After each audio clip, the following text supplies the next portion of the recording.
მოგესალმებით. დღეს ჩვენი გადაცემა ფაქტი მოვლენა კომენტარი ანალიტიკური საუბრები დემირ გიორგელიძესთან ერთად. დღეს ცოტა შეიძლება არა ტრადიციული გადაცემა იყოს, იმიტომ რომ დაფა საჭირო რაღაცის ახსნა საჭირო რომ თვალნათელი იყოს. გადაცემის თემა არის ამერიკის შეერთებული შტატები, ირანი, საქართველო. შედარებითი ანალიზი თამაშების თეორიის საფუძველს. ჩვენ ახლა გარკვეული მობილიზაცია გავაკეთოთ ჩვენი, თქვათ, ყველანაირი შესაძლებლობისა, პირველ რიგში ინტელექტუალური, გონებრივი შესაძლებლობებისა.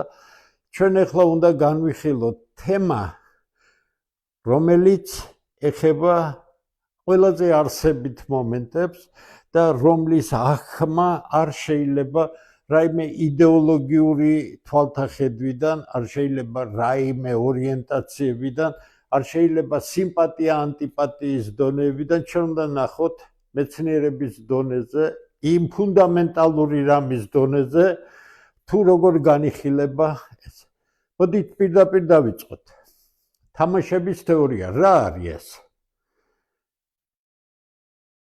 ძალიან მარტივად რომ ვთქვა, კონფლიქტური სიტუაციების მათემატიკური აღწერისა და გადაწყვეტის თეორია, მათემატიკური აპარატია, რომელიც ყველაზე მეტად გამოიყენება პროგნოზირებისთვის. მე არაერთხელ გამსაზღვრე რომ მე არა ვარ პროგნოზისტი, მე ძალიან კარგად ვიცი ეს თეორია, მალე ჩემი წიგნი გამოვა, უკვე ფაქტიურად ტირაჟი დასრულდება მალე, თამაშების თეორია, ოღონდ მე გავაკეთე აქცენტი ეკონომისტებისთვის, მაგრამ ომთან დაკავშირებული სახელმწიფოთა კონფლიქტებთან და ასე შემდეგ დაკავშირებით ფუძე თეორიისა უნიკალურია, უნივერსალურია, ეს მათემატიკური თეორიებისთვის არის დამახასიათებელი, არის ნიუანსები, რომელიც ცალკე თემად, ცალკე წიგნად უნდა გაკეთდეს, მაგრამ მე ახლა სწორედ ამ საკითხით დავიწყებ და მე ვფიქრობ, რომ ყველასთვის საინტერესო იქნება. რა არის ყველაზე მნიშვნელოვანი? რასაც ახლა მე ვისაუბრებ, ისევე ეხება კონკრეტულ ადამიანს, ცხადია გონიერ ადამიანს, როგორც ეხება სახელმწიფოს. ამიტომ რასაც თქვენ ახლა გაიგონებთ, არის უნივერსალური და აბსოლუტურად გამოსადეგი პირად ცხოვრებაში თითოეული გონიერი ადამიანისათვის. მოდით დავიწყოთ, რა არის ეს თამაში? თამაში არის ყველაფერი, რასაც ადამიანი აკეთებს პირველადი სასიცოცხლო მოთხოვნების დაკმაყოფილების გარეთ. გასაგებია, როცა ქშია, როცა სახლი არ გაქვს თავზე და როცა ტანსაცმელი არ გაცვია, შენ არაფერზე არ ფიქრობ, იმიტომ რომ პირველადი მოთხოვნები უნდა იქნეს დაკმაყოფილებული. აი შემდეგ, რასაც ადამიანი აკეთებს აბსტრაქტულ ენაზე, ამას ქვია თამაში.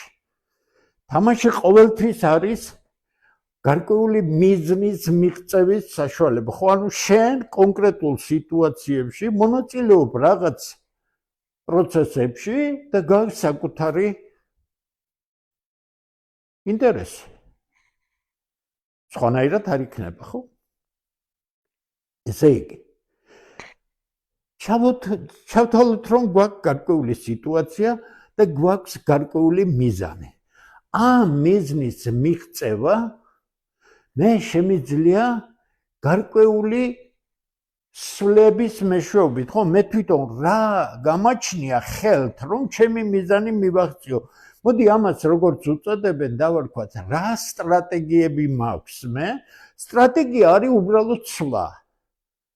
ჩემი მიზნის მისაღწევად. 1, 2, 3, 10 სტრატეგია მნიშვნელობა რა აქვს? მე მაქვს, მოდით ასე ვთქვათ, მოქმედებათა გარკვეული სიმრავლე, რომელიც მე უნდა ავირჩიო ჩემი მიზნიდან გამომდინარე, რომელი იქნება უკეთესი. მაგრამ აქ არის ერთი ყველაზე ძლიერი მაგრამ, რომელიც საქართველოში ცუდად არის გაგებული. შენ საკუთარი მიზნის რეალიზაციას ახდენ არა იზოლირებულად, არა როგორც ერთი ადამიანი მოწყვეტილი საზოგადოებიდან, არამედ საზოგადოებაში. ანუ ადამიანთა ერთობაში. შენი ქვეყანა ჩავთვალოთ ეს. მაგრამ იმ ადამიანებსაც აქვთ თავიანთი სურვილი, ხო სწორია? თავიანთი მიზნები. თუ ადამიანები რაღაც გარკვეული გონიერების ფარგლებში არ იქნებიან მოქმედნი, მათ მუდმივი კონფლიქტები ექნებათ, მათ შორის საკმაოდ დაუნდობელი კონფლიქტები. ხო სწორია? ეს როგორც იყო დაახლოებით პირველყოფილი საზოგადოების დროს, როცა ადამიანი ადამიანისთვის რა იყო გასაგები. ესე იგი, თუ მე გონიერი ადამიანი ვარ, მე უნდა მესმოდეს ანბანური რამ.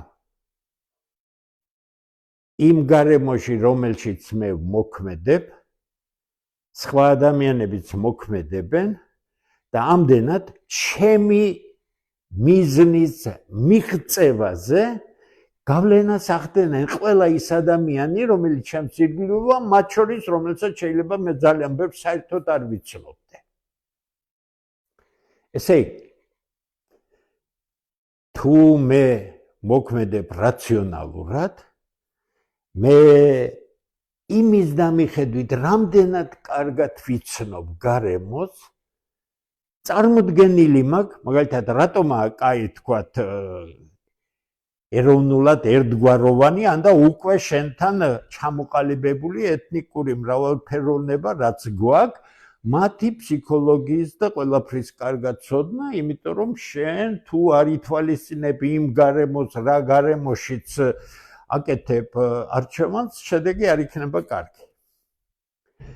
ეს პრინციპულად ეწინააღმდეგება იმ ეგრეთ წოდებულ ველურ კონკურენციას, რომელიც სათავეს ადამ სმიტიდან იღებს, რომელიც საქართველოში საერთოდ ცუდად არის გაგებული, აქ თავარია შენ გინდოდეს, შენი თვითგამოხატვის უნარი ქონდეს, შენ მიზანს მიღწევდეს, სხვას არ აქვს მნიშვნელობა და ასე შემდეგ და ასე შემდეგ. ეს ჩამორჩენილი აზროვნების შედეგია. ეხლა ჩვენ დავალაგოთ, რაც ახლა ვთქვით. გასაგებია, რაღაც პროცესში დადგება სიტუაცია, როდესაც ყველა ის, ვინც ჩვენს ირგვლივ გააკეთებს თავის ნაბიჯებს, თავის სვლებს, იმ სიტუაციაში მე უნდა მივიღო ისეთი შედეგი, რომელიც მე მაკმაყოფილებს. თუ ეს არ არის, მე რაღაც შემეშალა. ეს ყველაფერი ძალიან იოლად ექსტრაპოლირდება სახელმწიფოებზე. გონიერი სახელმწიფოები ასე იქცევიან. ამ სიტუაციაში რა არის ყველაზე მნიშვნელოვანი? ყველა ადამიანის სვლა თანაბარ უფლებიანია. ინფორმაციული ვაკუუმი ვიღაცისთვის არ არსებობს, რატომ? თუ შენ გონიერი ხარ, სხვა ქართველი გონიერია, მათ იციან რა გარემო არის, ხო? ახლა ქართველებზე უკეთესად ქართველის ბუნება არავინ არ იცის, ხო სწორია? ამიტომ აქ ვინმეც თავისი ნაბიჯის განხორციელებაში არ აქვს უპირატესობა სხვა ადამიანის მიმართ. ასეთ სიტუაციებს ქვია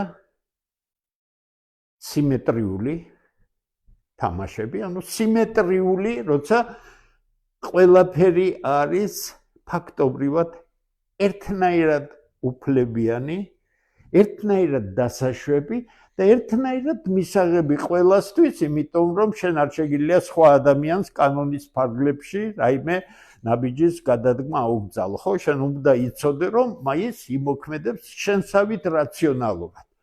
ეხლა რა ხდება იმ შემთხვევაში, თუ შენ გარემო არ იცი და მოდი ქუჩურად ვიტყვი, ფეხებზე კიდია მთელი საზოგადოება, შენ ხო თავისუფალი დემოკრატი ხარ, ევროპისკენ მიმავალი, სხვას რატო უნდა გაუწიო ანგარიში, მით უმეტეს წარსულში, ბჭყალებში ჩარჩენილ ქართველს, რომელსაც თავისი კულტურა აქვს, თავისი სარწმუნოება აქვს და ასე შემდეგ და ასე შემდეგ, ხო?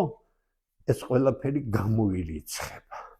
ეს ყველაფერი გამოირიცხება მხოლოდ იმის გამო, რომ არაგონიურული საქციელია. ჩვენ ვსაუბრობთ იმაზე, რომ გარკვეული მიზნის მიღწევას რაციონალური ადამიანები ახორციელებენ. ესე იგი, მოდით ახლა რაც მე ახლა ვთქვი, ჩამოვაყალიბებ, მე მინდა სურათი დაინახოთ, რისგან შედგება თამაში, იმიტომ რომ ეს ძალიან არსებითია შემდგომ იმისთვის, რომ მე ანალიზი გავაკეთო.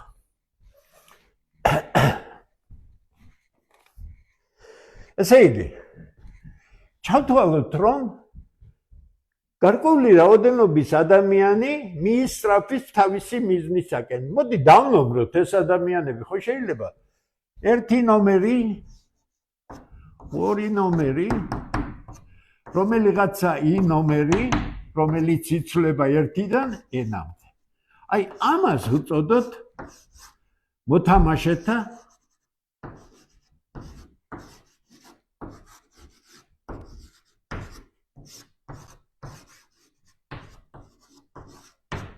გასაგებია. 1, 2, 3, 100, 120. I იცვლება 1-დან, მოდი ეკუთვნის ერთს, ანუ იცვლება 1-დან n-მდე. ეს ერთი. მეორე.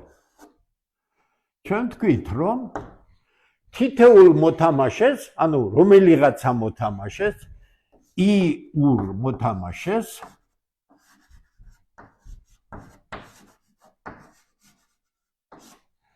აქვს თავისი გადაწყვეტილების მიღების, ანუ ნაბიჯების გაკეთების, ანუ სტრატეგიების გარკვეული ნაკრები. მოდი სტრატეგიება I მოთამაშისთვის 1, 2 და ასე შემდეგ n-ისთვის მოკლედ წერ, იყოს x I. ანუ ეს იქნება სიმრავლე. სიმრავლე რისი? I-ური მოთამაშის პირველი სტრატეგია, ვთქვათ, გავაკეთო რაღაც.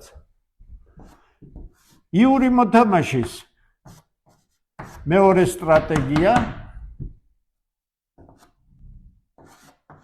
I-ური მოთამაშეს სადღაც J-ური სტრატეგია, J იცვლება 1-დან რამდენიც აქვს და ვთქვათ ეს იყოს x I-ურის A-ური სტრატეგია. ანუ ვთქვათ I თუ 1-ია, პირველი მოთამაშის სტრატეგია იქნება 1 რაღაც ცვლა, მეორეს რაღაც ცვლა, მე-100 რაღაც ცვლა და რაღაც ვთქვათ 105 ცვლა. რაოდენობის. ყველა მოთამაშე ასეთ სიმრავლეს ფლობს. თუ ამ სიმრავლებს მე ერთად შევკრიბავ, მე მექნება x, ანუ ეს არის სტრატეგიების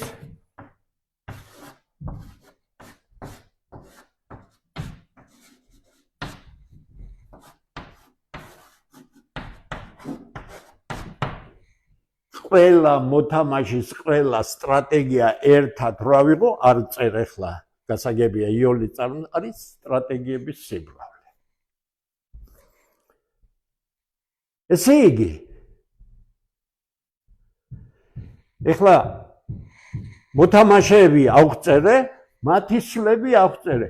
ახლა მე მაინტერესებს თითეული რაღაც შედეგს ხომ ეძებს ამ საერთო რაღაც მონაწილეობაში. ესე იგი მესამე. I-ური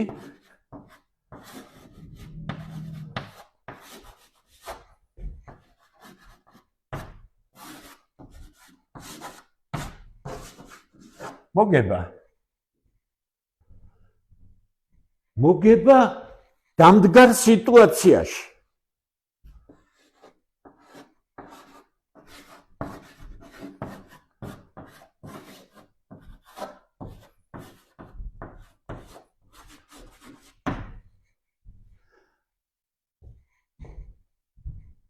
აღნიშნოთ, მოდი. 5 აღნიშნავენ, პატარა 5, utility-დან გამომდინარე, ანუ სარგებლიანობიდან, მოგებას დავარქვევ, სარგებლიანობას დავარქვევ, ამას მნიშვნელობა რა აქვს, ესე იგი მე ავწერ ახლა.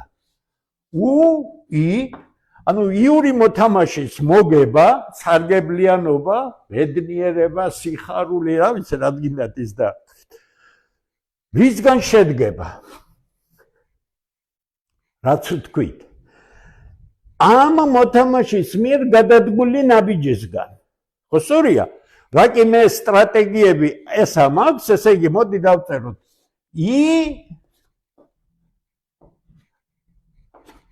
იური მოთამაშე გადადგამს რაღაც ნაბიჯს.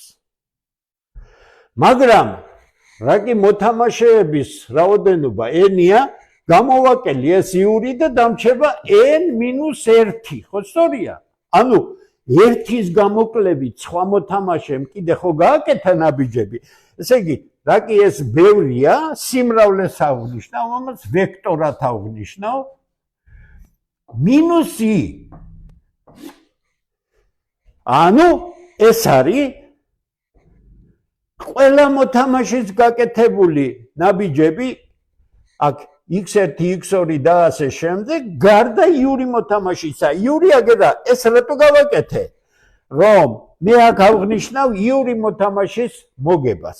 რაკი, მაგრამ თავარი რაც ვთქვი, იური მოთამაშის მოგება არ არის დამოკიდებული მხოლოდ მასზე. სხვაზეც არის, ეს არის პრინციპული მომენტი, რომელიც კარგად უნდა გვახსოვდეს. ესე იგი, დამდგარ სიტუაციას მე დავარქმევ სიტუაციას, როცა ყველა მოთამაშემ გადადგა ნაბიჯი. გააკეთა თავისი არჩევანი, ოღონდ ერთი სტრატეგია აირჩია ყველა შესაძლოდ. ესე იგი, მე მექნება დამდგარი შედეგი, ეს არის x1, ეს არის x2, ეს არის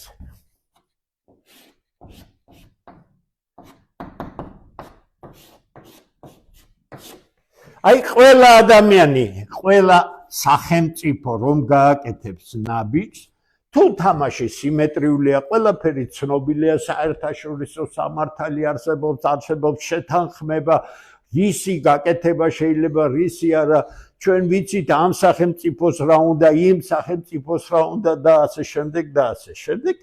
ეხლა მე მინდა ჩამოვაყალიბო საბოლოოდ რა არის თამაში. მოდით მე აქ რაკი მარტო ვარ, ნახო როგორ იქნება. მე მგონი არ არის ცუდად. აი, ასე მოდი კიდე გავწევ.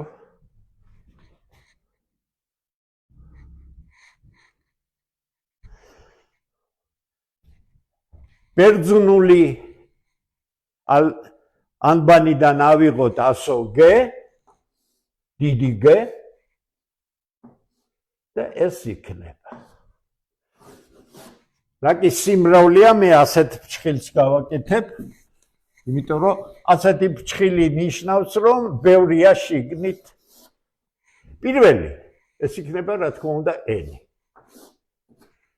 1, 2, 3 და ასე შემდეგ n ანუ მოთამაშეები ამ მოთამაშეების n რაოდენობის მოთამაშის სტრატეგიები ესეც სიმრავლეა, ამიტომ მე დავწერ ასე x ეკუთვნის n-ს ერთ-ერთი მოთამაშე აქ ვერ იქნება თუ 1, 2 და n-ს არ არის ჩამჯდარი ამაში. და შემდეგ არის მათი მოგებები.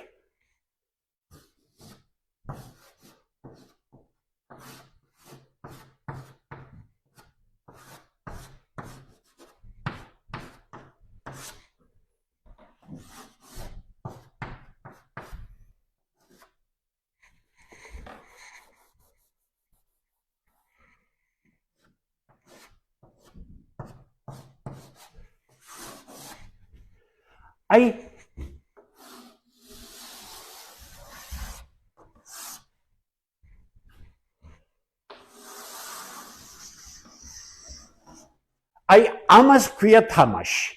თამაში მე აქ აღწერე ეგრეთ წოდებული ნორმალური, ანუ სტრატეგიული ფორმით. ნახეთ, თამაში არის სამი ობიექტის ერთობლიობა. მოთამაშეები, მათი სტრატეგიების სიმრავლე, შეიძლება ვიღაცას მარტო ერთი ქონდეს, რა მნიშვნელობა აქვს, ჩვენ ზოგადად ვამბობთ სიმრავლე, ეს სიმრავლე ვიღაცისთვის შეიძლება იყოს 1 წევრი, ვიღაცისთვის შეიძლება იყოს 100 წევრი, არ აქვს მნიშვნელობა და მოგების ფუნქცია. თუ სიმეტრიული თამაშია, მე რატომ გავაკეთე ასე დეტალურად, იმიტომ რომ გასაგებად ეს ძალიან მნიშვნელოვანია. სიმეტრიული თამაში თუ არის, როგორც გითხარით, ყველა სტრატეგია თანაბარ უფლებიანია. არც ერთის წინაში არანაირი პრივილეგია არ გააჩნია და არანაირი უპირატესობა, ყველა აკეთებს თავის სვლას, თავისი შეხედულების ფარგლებში და ამას ქვია სიმეტრიული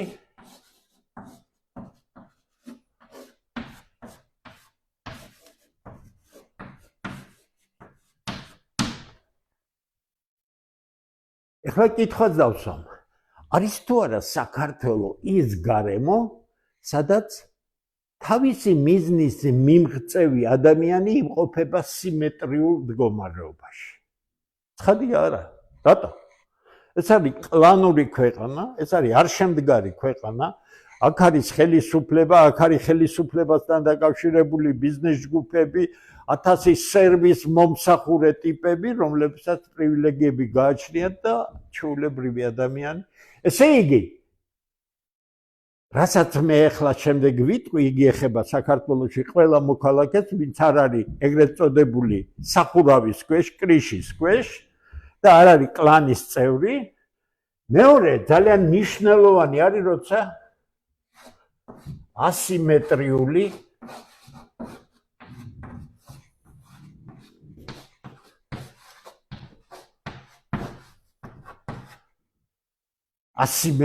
არასიმეტრიული სიტუაცია გვაქვს.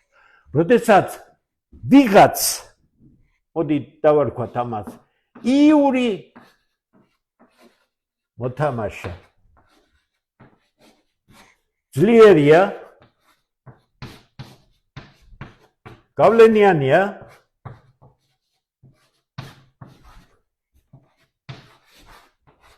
ფულიანია,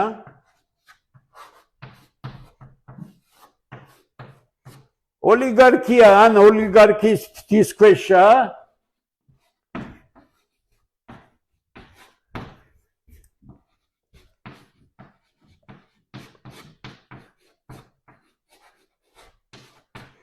კანონი სულ ცალ ფეხზე კიდია,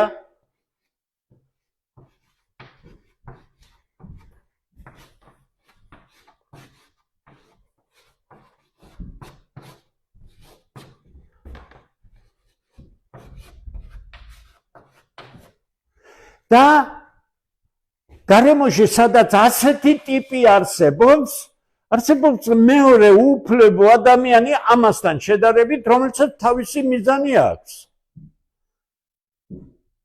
შედარებით სუსტია, ნაკლები ფული აქვს, დაჩაგრულია სამართლიანობის თვალსაზრისით, კანონგამოყენების თვალსაზრისით, ფაქტობრივად უუფლებოა და ეხლა მე უნდა გადავიდე იმაზე, რასაც ქვია ასიმეტრიის კანონი, რომელიც უფრო არასაყოველთაოდ მიღებული ტერმინია, არამედ გარკვეული კონცეფცია. ასიმეტრიის კანონი გეუბნება, რომ ასეთ ასიმეტრიულ სიტუაციებში უპირატესობა არის სუსტის მხარეს. ეს არის ფუნდამენტალური კონცეფცია და ფუნდამენტალური გაგება იმისა, რომ და რატომ იმარჯვებდნენ ქართველები თავისი ხანგრძლივი ისტორიის მანძილზე უთანაბრო ძალებთან, მათზე ძლიერ ძალებთან, მათზე შეძლებულ ძალებთან და ეხლა ჩვენ ეს საკითხი უნდა გავარკვიოთ, მაგრამ თავარი ის არის, რომ ჩვენ ასიმეტრიის კანონი პირდაპირ გეუბნება. უპირატესობა არის სუსტის მხარეს. რატომ არის სუსტის მხარეს უპირატესობა? რატომ გააჩნია ძლიერთან შედარებით სუსტ გაცილებით უპირატესობა ეს რომ გავიგოთ ჩვენ ეს გავაკეთოთ საქართველოს, ირანისა და ამერიკის მაგალითზე. ჩვენ ახლა ამ ზოგადი ნათქვამიდან სტრატეგიები, მოგება-წაგებები, მოთამაშეები ჩავთვალოთ, რომ გვაქვს მხოლოდ n უდრის 3-ს, n პატარა, n უდრის 3-ს. პირველი იყოს აშშ, მეორე იყოს ირანი, მესამე იყოს საქართველო. გასაგებია ხო როგორ გადავიდივარ კონკრეტიკაზე. აი ჩვენი თამაში, მაგრამ ასიმეტრიულია. რაკი ჩვენ ყველაზე კარგად ქართული ისტორია, საქართველოს ისტორია ყოველ შემთხვევაში უნდა ვიცოდეთ. რაკი ასოციაციები გაცილებით და მე დავიწყებ მესამედან საქართველოდან და უნდა ჩამოვწერო ახლა და გამოვყო რა არის ყველაზე მნიშვნელოვანი ანუ საქართველოს ყველაზე მთავარი უპირატესობები იმისათვის რომ მე სწორად ვიმოქმედო მე მჭირდება იმის გაგება რომ ყველა უპირატესობა გაგებული უნდა იქნას ნეგატიურ კონტექსტში. უპირატესობა და ნაკლოვანება ერთი და იგივე რამეს ახასიათებს. ამიტომ მე ყველა უპირატესობას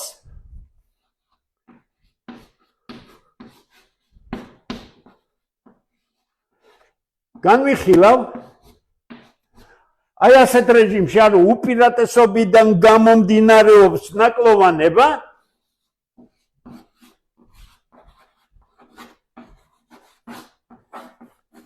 ნაკლოვანებიდან გამომდინარეობს უპირატესობა.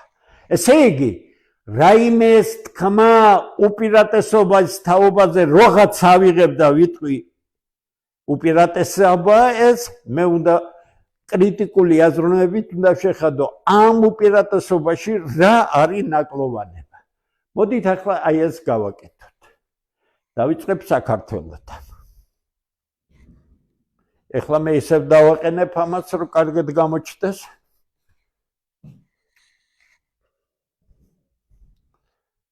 მე მგონი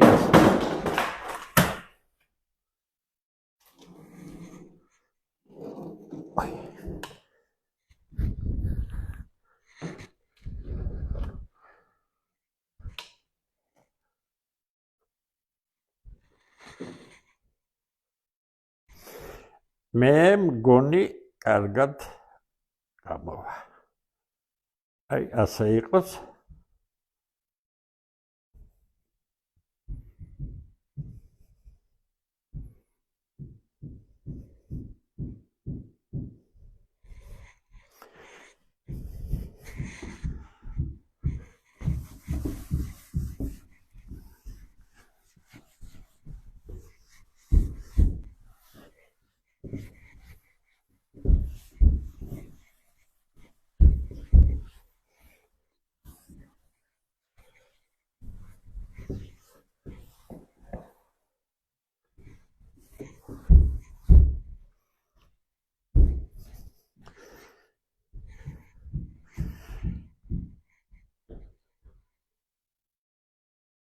საქართველო.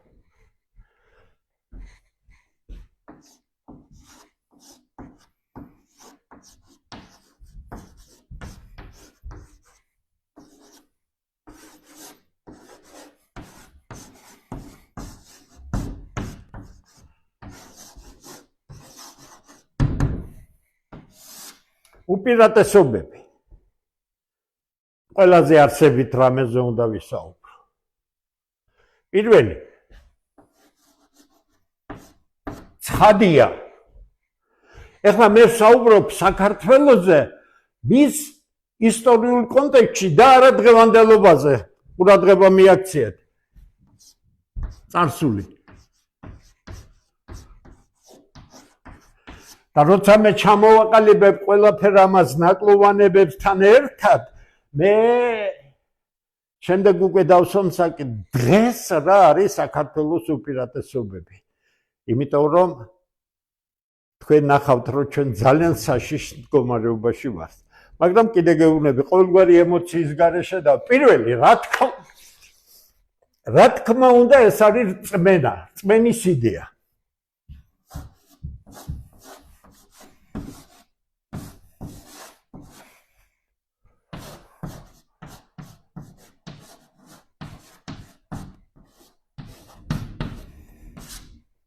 ეს არის უპირველესი ელემენტი უპირატესობებისა და სიძლიერისა, წმენა, იმიტომ რომ ურწმუნო ადამიანისგან რაიმე მოქმედებები ისეთი, რომელზეც მე ქვემოთ მექნება საუბარი, წარმოუდგენელია.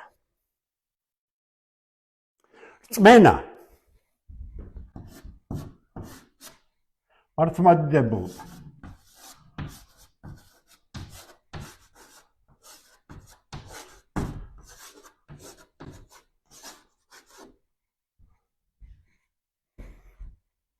ორი აზრი არ არსებობს.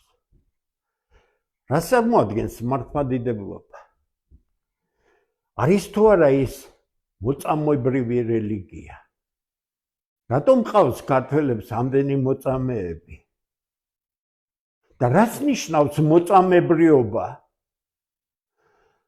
მოწამეებრიობა ნიშნავს იმას, რომ შენი ფსიქოლოგიური მდგომარეობა შენი განცდა ყველაფერი იმისა, რაც შენ გწამს, არის იმდენად მნიშვნელოვანი, რომ შენ შეგიძლია მსხვერპლად გაიღო შენი თავი საერთო კეთილდღეობისათვის.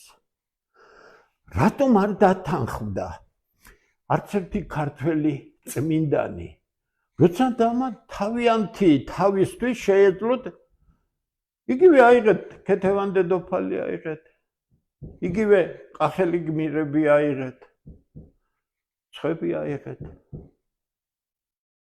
ესე იგი, აქედან გამომდინარეობს ის, რომ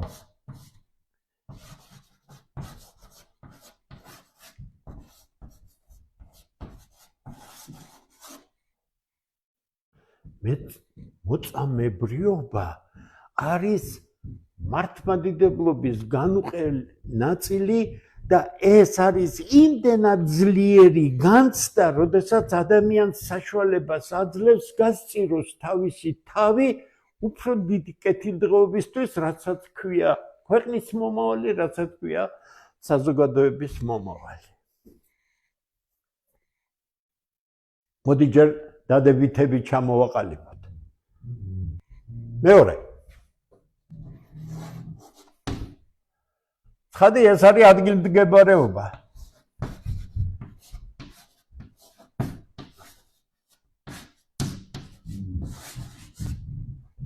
ან სხვანაირად თუ ვიტყვი, ეს არის რელიეფი. გასაგებია, თაგორიანი ქვეყანა არის, კარგად იცით, ტერი შემოესია, მთაში გახიზნაო, მთა დაცვის გარკვეული ბუნებრივი საშუალება იყო და ის რომ საქართველო იყო თაგორიანი, მისი რელიეფი გარკვეულად დამცავ საშუალებას წარმოადგენდა იმ მრავალრიცხოვანი შემოსევებისგან, რადგან ბარის შემთხვევაში საქართველო იოლად იქნებოდა განადგურებული უბრალოდ ფიზიკურად, მხოლოდ იმის გამო, რომ იმ მრავალრიცხოვან მტერთან ბრძოლაში ქართველს არაფერი არ იქნებოდა. რანაირი თავდადებულიც არ უნდა იყოს, მოტრიალურ ველზე შენ მუდმივად ვერ მიაღწევ ადჯერმეტ მეომართან წარმატებას. ადგილმდებარეობა. და მესამე. ეხლა ჩვენ მესამე ძალიან ზუსტად უნდა მოვახდინოთ იდენტიფიკაცია, რა არის ეს მესამე და რატომ მაინდა-მაინც ეს. როდესაც მე ანონსი გავაკეთე 2 დღის წინ, იქ ძალიან კარგმა ხალხმა მომწერა, რომ იმიტომ რომ ადამიანებს ძალიან უყვარდათ თავისი ქვეყანაო და ასე შემდეგ ოჯახს კარგავდნენ, ქვეყანა ყველაფერს კარგავდნენ, ძალიან კარგი პასუხია, ოღონდ პირველი მთლად ზუსტი არ არის. სიყვარული სერიოზულ საქმეში არ გამოდგება. სწორად გამიგეთ. ეს იმდენად ინდივიდუალური გაცდა, თქვენ შეიძლება დაკარგოთ სიყვარული და შემდეგ ხელჩამოშვებული, ფაქტობრივად უნარო ადამიანად იქცეთ, დარც გადაყვეთ, ხო? ესე იგი, სიყვარული საქმეში არ გამოდგება. ეხლა მე უნდა გავარჩიო რა არის პატრიოტიზმი. თუ ჩვენ პატრიოტიზმს ჩავხედავთ, პატრიოტიზმი არის ჩვეულებრივი მდგომარეობა, ნორმალური მდგომარეობა ადამიანისა, რომელსაც უყვარს ის გარემო, სადაც დაიბადა, სადაც გაიზარდა, სადაც სამყარო შეიქმნა, შეიმეცნა, მას უყვარს მისნაირი ხალხი და ასე შემდეგ და მაინც პატრიოტიზმი არ არის გამოსავალი, იმიტომ რომ შენ შეიძლება ეს პატრიოტიზმი დარჩეს პატრიოტიზმად ქვეყნის დაკარგვის შემთხვევაშიც და ვერაფერი შეძლო, იმიტომ რომ შენი მენტალური მდგომარეობა სხვანაირ ქცევას ვერ იაზრებს, ვერ ხდება. აბა რა არის ყველაზე მნიშვნელოვანი, რომელიც იყო ქართველების მესამე მთავარი უპირატესობა? ცხადია, ეს არის ნაციონალიზმი.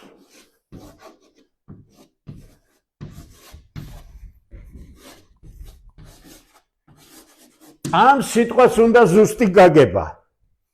ნაციონალიზმს საქართველოში იყენებენ უადგილოდ და აბსოლუტურად უარყოფით კონტექსტში, მაგრამ ეხლა მე გავშიფრავ რა არის ნაციონალიზმი. ნაციონალიზმი არის პატრიოტიზმის ზღვრული ფორმა, ანუ როდესაც პატრიოტიზმი, რომელიც შედგება შენი კულტურის სიყვარულისგან, შენი ენის სიყვარულისგან, შენი იდენტობისგან მთლიანობაში აი ამას შეექმნა საფრთხე, შენ პატრიოტიდან იქეცი ნაციონალისტად. შენ გახდი მებრძოლი ადამიანი, რომელიც არ ეგუება იმას, რომ ყველაფერი მას, რაც შენთვის ძვირფასია, საფრთხე შეექმნა. ნაციონალიზმი არის მებრძოლი პატრიოტიზმი. ნაციონალიზმი არის უკიდურესად გამწვავებული პატრიოტიზმი, როცა სხვა გზა არ დაგიტოვეს და შენ ხდები მებრძოლი და არაფრის უკან არ იხევ. აი ეს სამი ფუნდამენტალური უპირატესობა, რომელიც ქართველებს ჰქონდათ და რომლის გამოც ისინი მზად იყვნენ თავი შეეწირათ, ეხლა ყველაფერი უნდა გამცადროთ ცოტა სხვანაირად.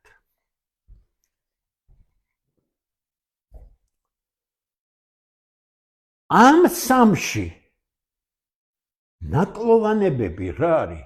მე გითხარით, უპირატესობა, ნაკლოვანებები. არ არსებობს ცალსახად უპირატესობა, არ არსებობს ცალსახად ნაკლოვანებები. ყველაფერი არსებობს ერთსა და იმავეში.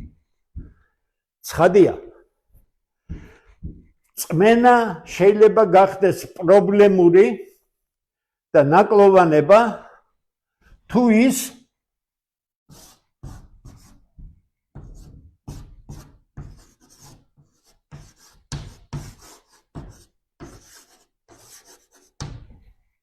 გადადის ფანატიზმში. ანბანური რამეა. ფანატიზმი არ არის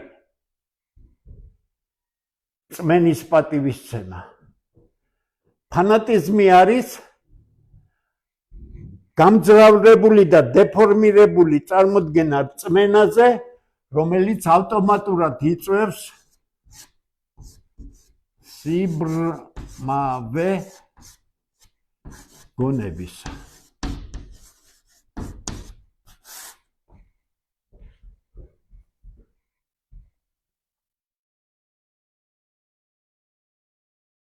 სიბრმავე გონებისა არის ის, როდესაც შენ შეგიძლია მოკვდე, შეეწირო, ფანატიკოსი ხარ. და ნაკლი აქ არის ის, რომ შენ ფანატიზმით შეპყრობილი და დაბრმავებული გონებრივად ადამიანი რაციონალურად აღარ ფიქრობ. შენ არ ხარ გონიერი ადამიანი, შენ არ შეგიძლია აწვენო სიტუაცია და იმოქმედო საუკეთესო სცენარის შესაბამისად.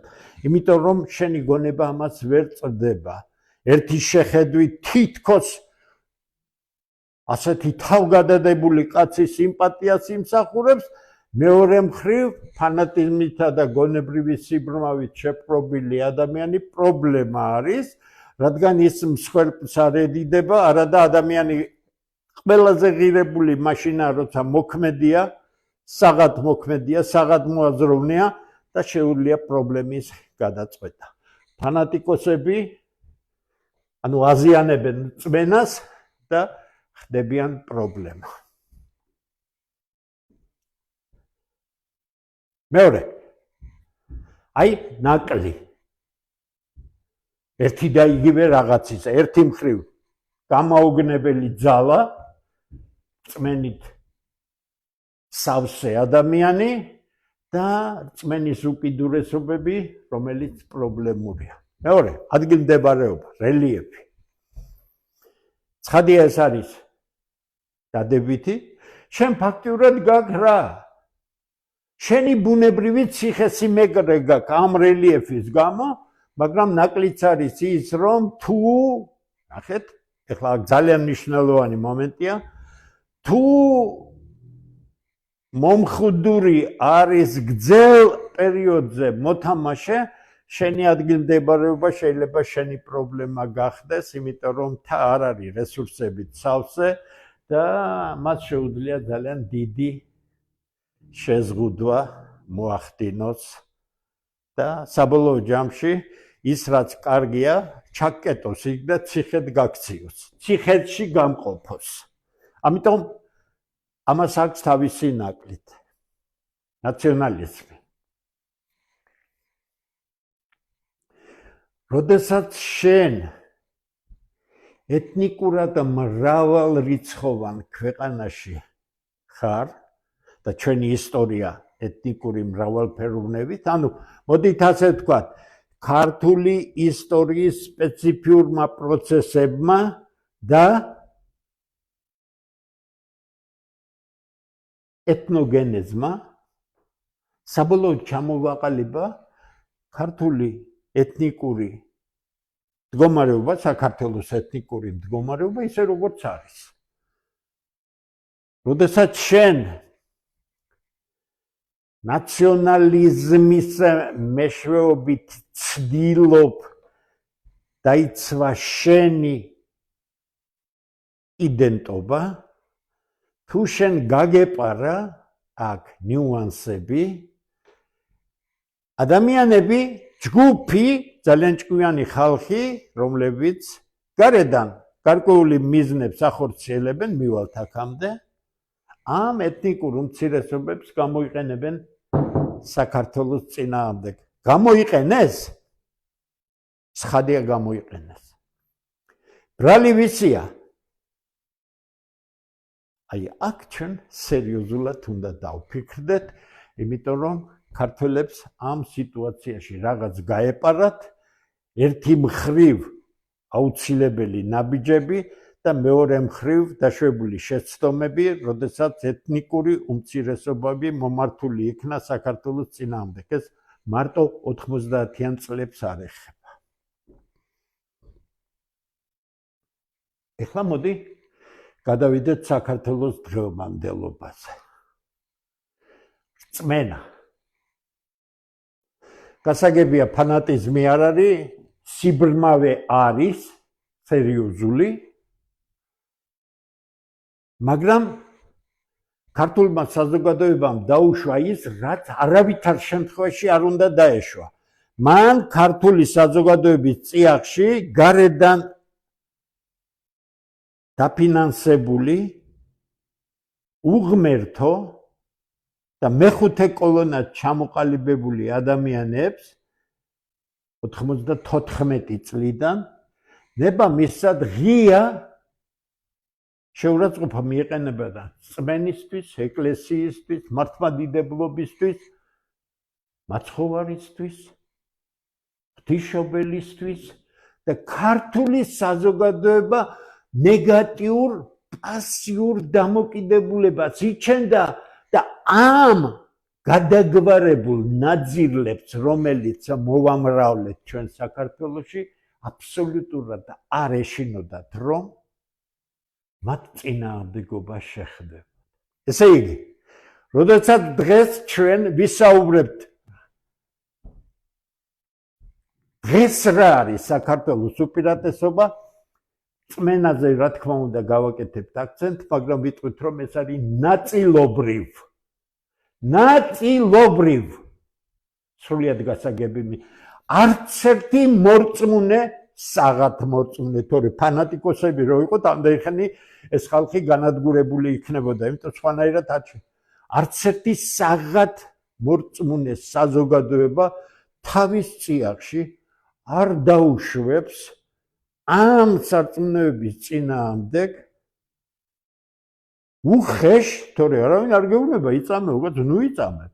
იყავი შენთვის, ნუ ივლი ეკლესიაში, იყავი ათეისტი, ანუ იყავი კრეტინი, იმიტომ რომ ათეისტი არ შეიძლება იყოს ნორმალური ადამიანი. ხასუსა, ეს ცალკე თემაა კიდე. ესე იგი, ქართული საზოგადოებაში ის რწმენა, რომელიც მისი ფუნდამენტი იყო საუკუნეების განმავლობაში მორყეულია და ჩვენ პრობლემა გვაქვს. მე არ ვამბობ, რომ ეს არ არის კიდევ ძალიან მაგარი საყრდენი არის. მაგრამ ეს არ არის ისეთივე მაგარი საყრდენი, როგორიც იყო, იმიტომ რომ ჩვენ გაგვიხეთქეს საზოგადოება და 100,000-ობით ურწმუნო, რომელსაც დაარწმუნეს, რომ ამას რომ აკეთებ, შენ თვითგამოხატვის უფლება ყოფილა. თურმე ეს თავისუფლება, ეს დასავლური დემოკრატია, ხო? არავითარი დასავლური არ არის. ეს არის საზიძღარი ნეოლიბერალიზმი, ანუ ნეოტროცკიზმი, სხვანაირი სახელი ამას არ ქვია. ნაციონალიზმი. დაგვრჩა თუ არა ჩვენ ნაციონალიზმი? ანუ შეგვიძლია თუ არა ჩვენი სიყვარული საქართველოსადმი ჩვენ განსაკუთრებულად საფრთხის შემთხვევაში გადავიყვანოთ ნაციონალიზმში და ვიყოთ მებრძოლები, მე მაქვს დიდი კითხვის ნიშანი, იმიტომ რომ სხვა გზა რო ვერ დავინახეთ ქართველთა დიდი გაერთიანება. გავაკეთეთ, რომელიც ქართველთა საღი ქართველების გაერთიანება უნდა იყოს. მიუხედავად იმისა, ჯერ მთლად წელი არ არის გასული, მაგრამ ის არ არის ჯერჯერობით რაც უნდა იყოს და ეს ყველასთვის საფიქრალია. ჩვენ დგავართ აშკარად იდენტობის დაკარგვის წინაშე, ჩვენ დგავართ სახელმწიფოებრივობის დაკარგვის წინაშე, ჩვენ დგავართ ამ ქვეყნის ქართველებისთვის დაკარგვის წინაშე. დემოგრაფია, კულტურული დეგრადაცია და ასე შემდეგ და ასე შემდეგ. ესე იგი, დღევანდელობა ცალკეა საუბარი და მე ამას შემდეგი გადაცემებისთვის გადავიტან. დღევანდელობა დასალაგებელია, ჩვენ თვალი უნდა გავუსწოროთ რეალობას და შევხედოთ. ეხლა გადავიდეთ ირანზე. რა გინდ პარადოქსალურადაც არ უნდა მოგეჩვენოთ, ეს სამი რამ არის ირანის დღევანდელი უპირატესობა. გასაგებია რწმენა, მას აქვს შიიზმი. შიიზმი არის მოწამებრიობა, არაფერს ახალს არ ვამბობ, ხასუსვა. ვის უყვარს ირანი, ვის არ უყვარს ირანი, ვის უყვარს რუსეთი, ვის არ უყვარს რუსეთი, ვის უყვარს ამერიკა, არ უყვარს ნულოვანი მნიშვნელობა აქვს. ჩვენ არსებში უნდა ჩავიხედოთ, ჩვენ იმ სიღრმეებში უნდა ჩავიხედოთ, რომლის გარეშეც ჩვენ უბრალოდ სრული კატასტროფის წინაშე დავდგებით. ეს სამი უპირატესობა და იგივე ნაკლი რაც არის შიიზმში ფანატიზმი და სიბრმავე არის პრობლემური ნამე და ისინიც იმავე კანონის ქვეშ არიან რაც საქართველო იყო ანუ ასიმეტრიის კანონის გავლენის ქვეშ რომ მათი სისუსტე შეერთებულ შტატებთან რომელიც განუზომლად ძლიერია ყველანაირად ახლა ჩვენ გადავალთ ამერიკის უპირატესობებზე და ნაკლოვანებებზე ვაძლევს იმის თქმის საშუალებას რომ უპირატესობა დღეს არ არის შეერთებული შტატების მხარე უბრალოდ არ არის რატომ როცა ქართველი იმარჯვებდა არანორმალურ უპირატეს მტერზე მისი ფუნდამენტი იყო ის რომ ის უბრალოდ კი არ აგებდა ის აგებდა ყველაფერს სიცოცხლე კიდე გეუბნები სიცოცხლის დაკარგვა მაინდამაინც დიდი საფრთხე არ არის შენი თუ არ დაწყებულა ეს ქვეყანა და შენი თუ არ დამთავრდება ისინი კარგავდნენ საკუთარ ქვეყანას ისინი კარგავდნენ კულტურას და ისინი კარგავდნენ იდენტობას თორე ოჯახები არაერთხელ გადაუწვეს და მთიდან თუ გადარჩებოდა ჩამოიყვანდა ცოლშვილს და ხელახლა აღადგენდა ამას და შეიძლება ცხოვრებაში ორჯერ სამჯერ აღედგინა გადამწვარი ხო თუ დაიღუპებოდა უკვე ქალი იღებდა თელ სიმძიმეს ოჯახის და ქალი ზრდიდა იმ მომავალ ვაჟკაცებს რომლებიც იბრძოდნენ ამიტომ ქალის ფუნქცია საქართველოში ყოველთვის გაცილებით დიდი იყო ვიდრე მამაკაცის ფუნქცია იმიტომ რომ იმ ძიმე სიტუაციაში ის განსაკუთრებულ ფუნქციას ასრულებდა ზუსტად ამისთვის იბრძვის ირანი იდენტობისთვის კარგია ცუდია კაცო რა მნიშვნელობა აქვს ამას შიიზმი კარგია ცუდია ამაზე ვილაპარაკოთ ირანი მტერი იყო არ იყო მტერი რა მნიშვნელობა აქვს ამას ჩვენ ვლაპარაკობთ რა არის დღევანდელ არანორმალურად საშიშ სიტუაციაში ირანელების უპირატესობა დიახ ისინი კარგავენ 5000 წლოვან ცივილიზაციას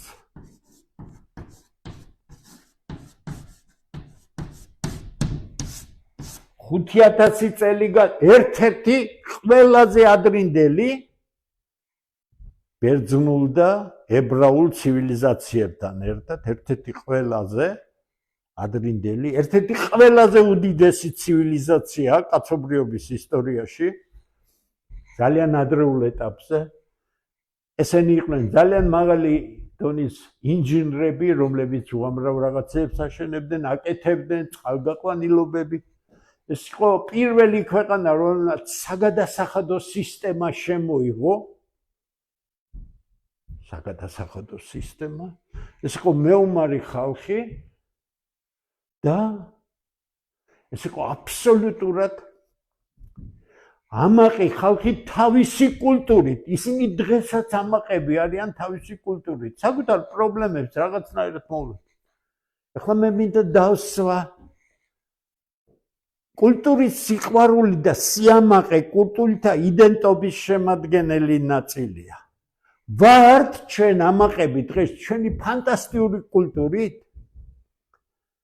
რომ ვიყოთ ამაყები უბრალოდ ვართ მაგრამ პასიური ამაყები ვართ ვაძლევთ ვიღაცას შეურაცხყოფის უფლებას ირანელები ამას არ აძლევენ შიგნით რა ხდება აიათოლები კარგებია ცუდებია კიდე გეუბნებით აიათოლები არის გარდამავალი პერიოდი ირანისთვის გარკვეული პირობების გამო შექმნილი 5000 წლოვანი ისტორია რომ აქვს ამ ხალხს ნიშნავს იმას რომ ასე მარტივად ისინი არ აპირებენ არაფრის დათმობას და ყველაზე დიდი რაც მათ გამოავლინეს ნახეთ რამდენი მილიონი ადამიანი იყო 2 დღის წინ გამოსული ირანში სწორედ დასავლურმა არაღრმა ამერიკულმა არაღრმა ცოდნამ სპარსული კულტურისა და შიიზმისა მათ დააშვებინათ სტრატეგიული შეცდომა, როდესაც მოკლეს არა ხელისუფლების პირველი პირი ან და ჯგუფი მაღალი თანამდებობის პირების, არამედ მოკლეს სულიერი ლიდერი შიიზმისა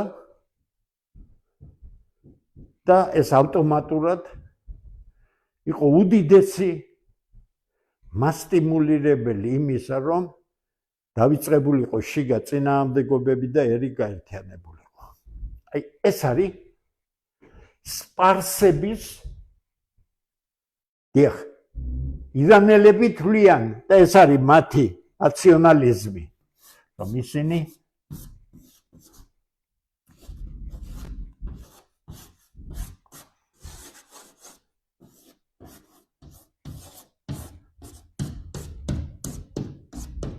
და მას ისინი არაპირებენ, რომ დათმონ და შეიძლება ითქვას, რომ ასიმეტრიის კანონი პირდაპირ ამბობს, რომ დღეს უპირატესობა არის ირანის მხარეს.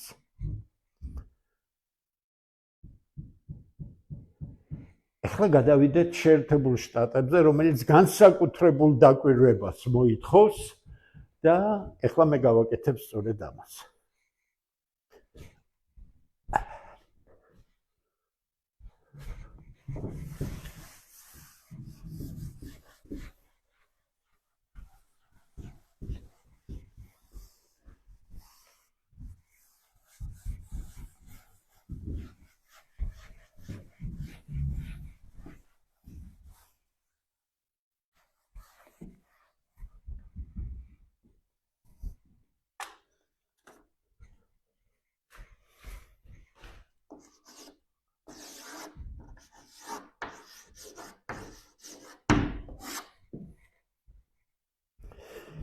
ამერიკის შეერთებული შტატები დღესდღეობით არის მსოფლიოში პირველი სახელმწიფო. არავინ არ მალავს იმას, რომ ეს არის დიდი იმპერია, კოლოსალური სამხედრო პოტენციალის მქონე, უზარმაზარი ქვეყანა, თითქმის 300 რამდენია 351 მილიონზე მეტი იყო მე ვნახე ერთი წლის უკან. რაღაც 345-მდე შეიძლება არის. ესე იგი, მოსახლეობა არის 345, ირანში არის 93. ანუ თითქმის 4-ჯერ, თლათ არა, მაგრამ მაინც. ტერიტორიულად სულ მესამე ქვეყანაა მსოფლიოში შეერთებული შტატები და უპირატესობები თუ იქნება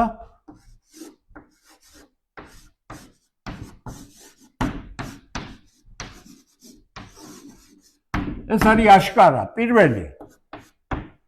ეს არის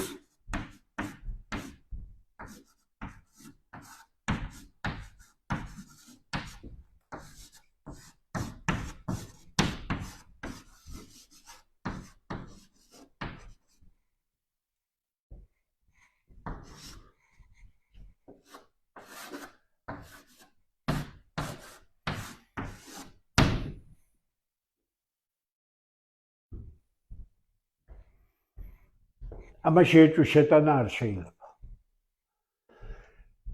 სახელმწიფო, რომელიც აგებულია კლასიკური დასავლური მოდელის საფუძველზე, ანუ კონსტიტუციურად ეს არის. მე ახალაც ვაპარაკობ არა მაინდა-მაინც დღევანდელობაზე, დღეს ცოტა უფრო დამახინჯებული სიტუაცია ამერიკაში, მე ვაპარაკობ კლასიკურ ამერიკულ სახელმწიფოზე, ინსტიტუტები, კონსტიტუციურად გაწონასწორება შეკავების მექანიზმები, ანუ ეს ყველაფერი ქმნის იმას, რასაც ქვია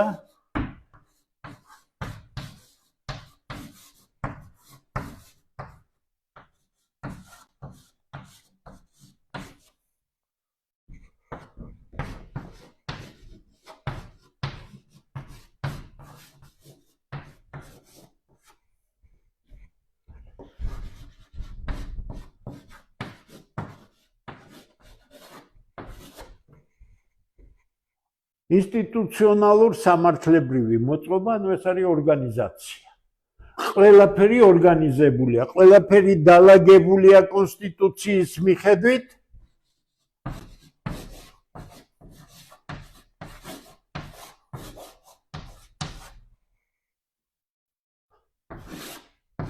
რაც ნიშნავს ორგანიზაცია? ის მართავს თავის თავს, ის მართავს რესურსებს, ის მიმართავს რესურსებს სიმდიდრის შესაქმნელად, სიძლიერის შესაქმნელად და ეს ყველაფერი არის სამართლებრივ ჩარჩოში.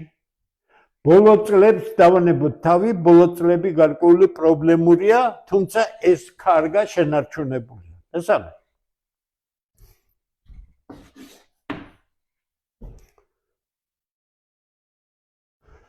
უმდიდრესი, ურთულესი სტრუქტურის მქონე ორგანიზაციული სტრუქტურა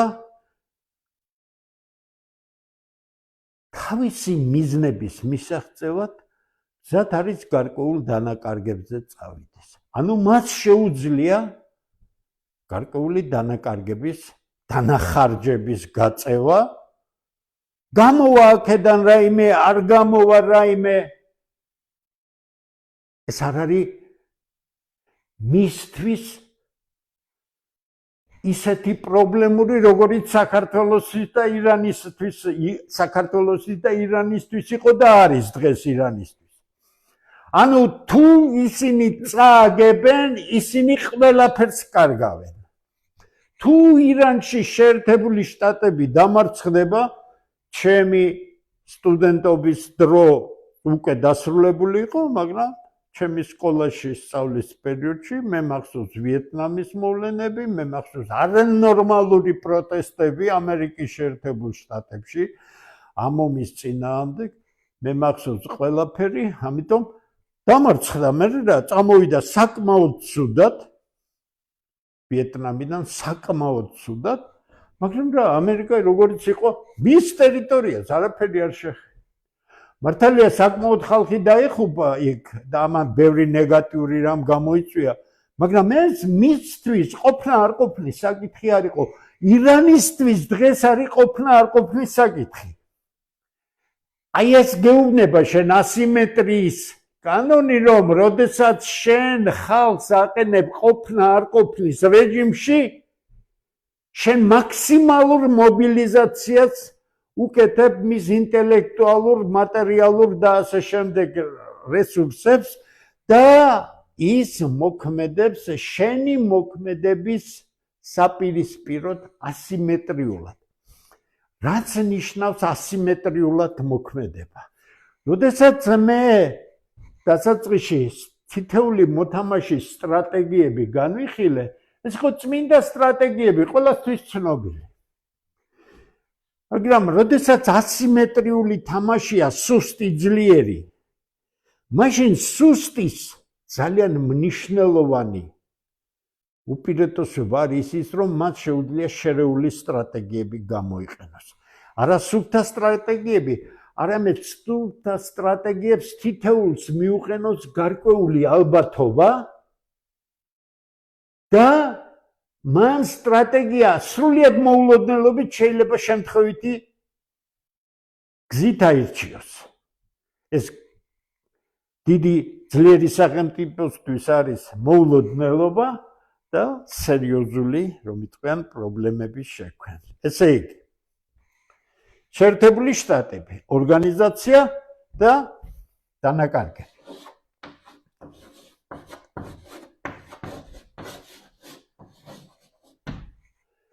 ორგანიზაციის მიზანი რა არის? პირველი, მან სიმდიდრე უნდა შექმნას, სწორია?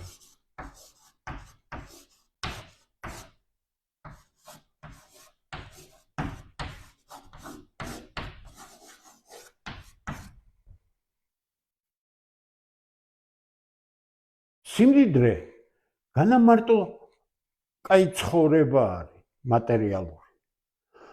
სიმდიდრე ქმნის და კარგი ორგანიზაცია მეცნიერებას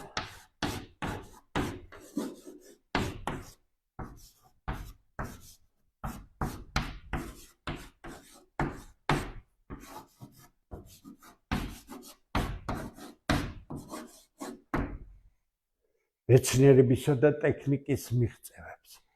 ამ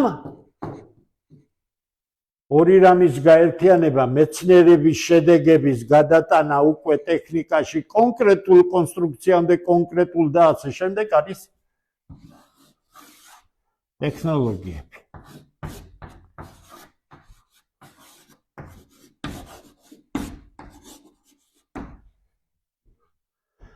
ეს არის პირველი ფუნდამენტალური უპირატესობა ისეთი იმპერიისა, როგორც შეერთებული შტატებია, ძალიან მაღალი დონის მეცნიერება და ტექნიკა და შედეგი როგორც ამისა ტექნოლოგიები. მეორე.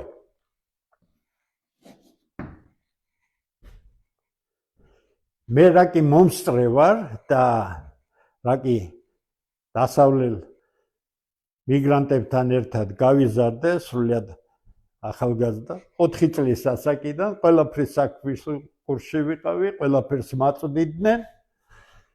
ჩემი სკოლის ასაკში 60-იანი წლების განმავლობაში შესანიშნავად ვიცოდი ბოლო კლასებში New York Times-იც, Washington Post-იც და ასე შემდეგ. ეს სხვა გაზეთები იყო. ესენი არ იყვნენ კორპორაციული გაზეთები, იმიტომ იყო იქ პრესის თავისუფლებაო, სიტყვის თავისუფლებაო, ეგ არიქა, ესე იგი როგორ საშინელი სკანდალები, როცა თვალთვალის აკეთებდნენ პრეზიდენტების საარჩევნო კამპანიებისა და ჟურნალისტები აკეთებდნენ ამას ყველაფერს, ხო? მაგრამ დრო გავიდა და ხდება ამ თავისუფალი მართლაც მაღალი კლასის მედიის კორპორაციულ მედიად ტრანსფორმირება და იმპერიის ხელში ის ხდება პროპაგანდის სიარაღი.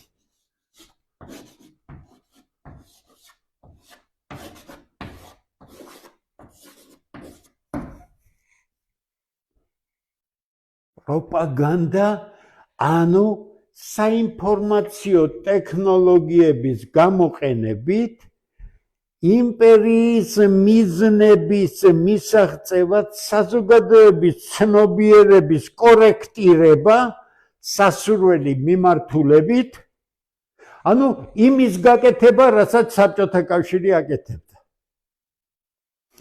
ეხლა ყველაფერს რომ თავისი სახელი დავარქვათ, თანამედროვე პროპაგანდა, თანამედროვე საინფორმაციო ტექნოლოგიები თავიდან ბოლომდე აგებულია ორი ტოტალიტარული რეჟიმის ორ ძალიან ჭკვიანი ადამიანის გენიალურ მიგნებებზე.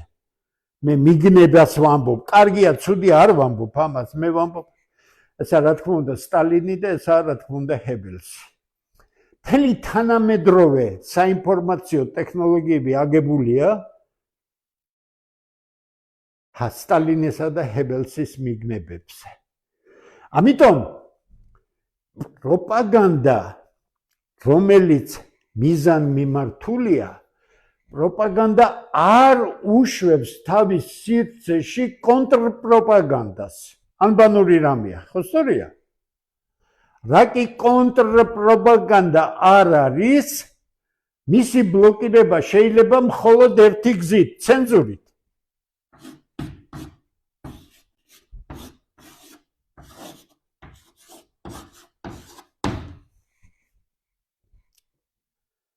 და როგორც კი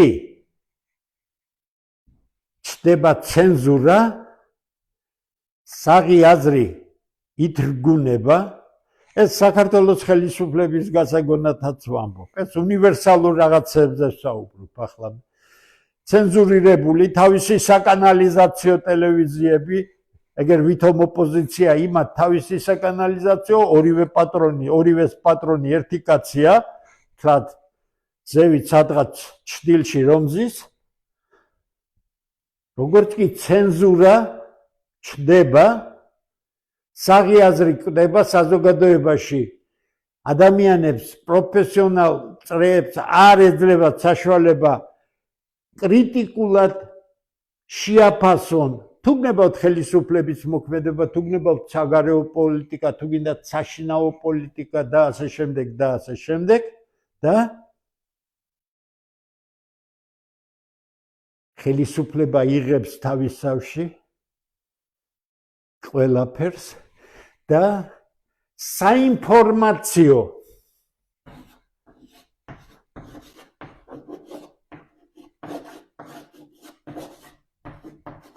ტექნოლოგიების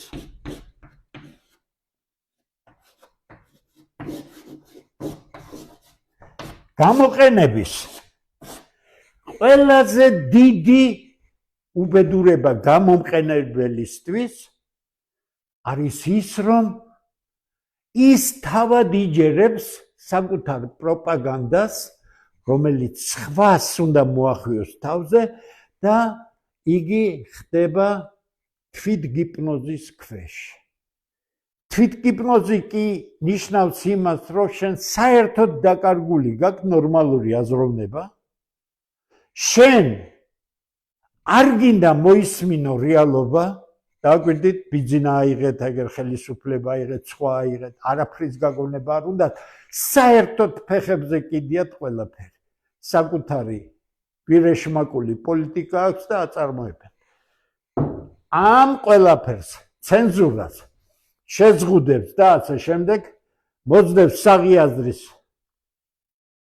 დათქმვა, დისკუსიის მოშლა, იმ სიძლიერის, რაც ამერიკას ჰქონდა, როგორც გახსნილი საზოგადოებისა, სადაც დისკუსია ჩვეულებრივი იყო და ძალიან მწვავე დისკუსია, ის რომ შესაძლებელი იყო მსოფლიოდან ყველა მისწრაფულიყო იქეთკენ საუკეთესო გონებრივი უნარის მქონე ადამიანები, მეცნიერები და ასე შემდეგ, დღეს მოექცა ძალიან მძიმე მდგომარეობაში და ამ ყველაფერმა და იდეოლოგიურმა შაბლონებმა გამოიწვია ის, რომ არაერთხელ დავწერე და მე ჩემით არ მომიგონია ეს ვაკვირდები ამას ყველაფერს.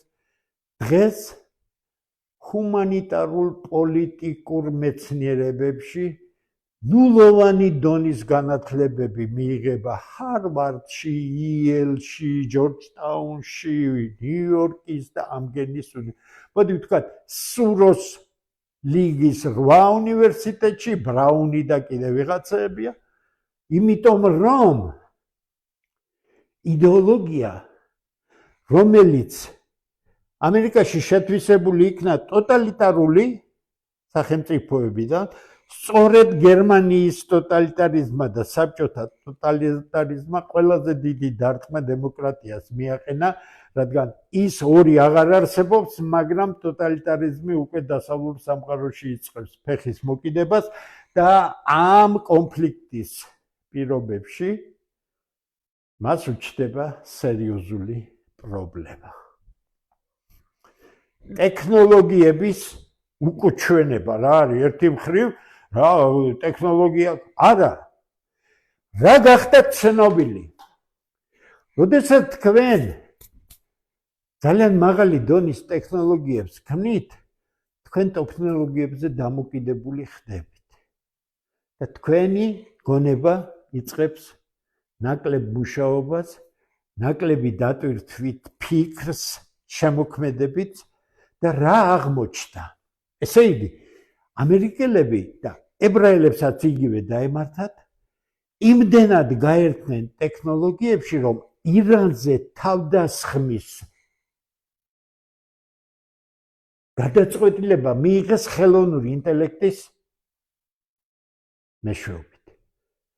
ხელოვნური ინტელექტი ბჭყალებში არავითარი ხელოვნური ინტელექტი არ არსებობს.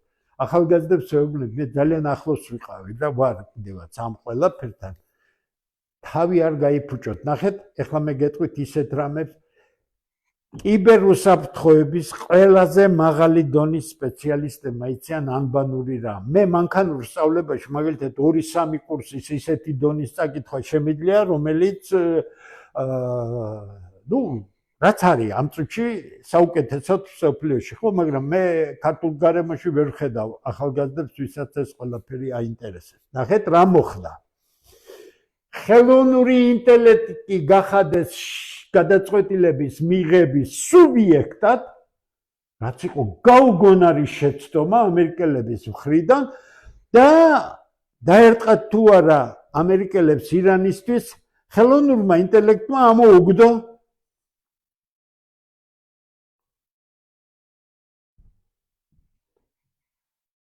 ასეთი შედეგი. გრძელვადიანი გაურკვეველი შედეგებით ომის ალბათობა არის 40%. საშუალოვადიანი დიდი დანაკარგებით და ასე შემდეგ არის სადღაც რამდენი ეს 60 და ესე იგი რამდენი დარჩა იქ მოიცა გავიხსენოთ ციფრი სადღაც 22%, ხო? ესე იგი 38-40-38%-ამდე არის ეს და მცირე ხნიანი ომის ალბათობა არის 22% და ამერიკელებმა აიღეს და ყველაზე ცუდი პასუხი რაც იყო ამ სრულიად არასწორი ეგრეთ წოდებული ხელოვნური ინტელექტისა 22%-იანი დარტყმა აიღეს, როცა ის ეუბნებოდა რომ ეს ყველაზე ცუდი ვარიანტია. ხელოვნური ინტელექტის პრობლემა რა არის? ეს არის დღევანდელ დონეზე არავითარი ინტელექტი არ არის, ასე იგივე საძიებო სისტემაა, ძალიან კარგია ტექნიკური საშუალებით, მაგრამ იმისთვის რომ თქვენ რაიმე გადაწყვეტილი არავითარ შემთხვევაში ახალგაზრდებს გეუბნებით, თორე ნახეთ ცუდ დღეში დარჩებით. ინტერნეტი მალე იქნება აუტანელი. ნახეთ რამხელა უკვე შეყრა არის ადამიანის ჩარევის გარეშე ამ სრულიად უაზრო, მათ შორის ვიზუალური გამოსახულებისა, ვიდეოებისა, ეგრეთ წოდებული fake news-ებისა, რომელსაც რეალობასთან არანაირი კავშირი არ აქვს. და ეს კიდევ უფრო გაძლიერდება, ერთ-ორ წელიწადში სრული ჯოჯოხეთი იქნება, ამიტომ სხვანაირი რაღაცებზე გადადის სპეციალისტების ჯგუფები, არის სპეციალური ბლოკები, როცა შეიძლება ქსელი ცალკე შეიქმნეს ინტერნეტისგან და ასე შემდეგ და ასე შემდეგ. მაგრამ ნახეთ, როგორც კი ისრაელმა დაიწყო ხელოვნური ინტელექტის მეშვეობით გადაწყვეტილების მიღება, მან ყველაზე დიდი დარტყმები მიიღო მაშინ. ირანში ამერიკის შეერთებულმა შტატებმა გამოიყენეს ხელოვნური ინტელექტი გადაწყვეტილების მიღებისა და დღეს საშინელ მდგომარეობაში არიან, ძალიან ცუდი მდგომარეობა. ესე იგი, ტექნოლოგიების თავარი ნაკლოვანება არის ერთი მხრივ უპირატესობა, მეორე მხრივ შენ დამოკიდებული ხდები, ანუ რაც უფრო დამოკიდებული ხდები ტექნოლოგიაზე, მით უფრო სულელი ხდები, მით უფრო არაფრის მაქნისი ხდები. დაიმახსოვრეთ. პროპაგანდა გითხარით რა უბედურებაცა და ერთ-ერთი დიდი, შეიძლება მესამე გავაკეთო, ფული და სიმდიდრე. ერთი მხრივ კარგია, მეორე მხრივ ცუდია. რატო? როდესაც შენ ფულის საჭრელი მანქანა გაქვს, შენ არ გჭირდება შრომა იმისთვის, რომ ფული გამოიმუშაო, შენ ჩართავ ამ ჩარხს და აბეჭდინებ. ამ ფულით ამერიკელები ყიდულობენ ყველას მსოფლიოში, მათ შორის საქართველოში, ნახეთ რა დონის ნაგავიყავთ ნაყიდი ბოლო 33 წლის განმავლობაში, ხო? ეს მათი შეცდომა არის. ისინი ქედმაღლობენ, ისინი ამპარტავნებენ, მათ მიაჩნიათ, რომ ყველას მოწყიდვა შეუძლია და მე არაერთხელ მithქვამთ შენს გადაწყვეტილებას, როცა შენ